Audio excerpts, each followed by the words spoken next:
Eivissa és la nostra illa, és la nostra terra.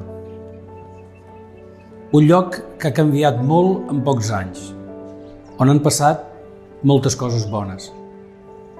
Hem avançat, hem progressat com a societat, com també ha fet el nostre país.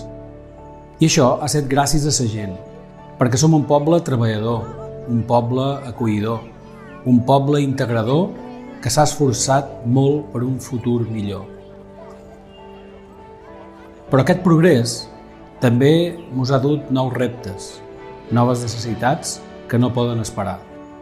L'accés a l'habitatge, les residències, les polítiques socials, el transport públic, el medi ambient, un turisme respectuós i ordenat, l'ampliació de les infraestructures culturals i esportives, millorar els serveis de la gent.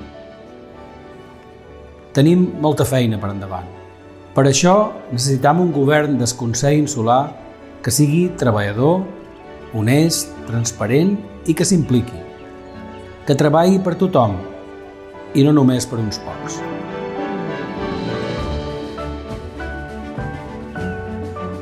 Un Consell que treballi per la nostra illa, que treballi per la gent d'Eivissa.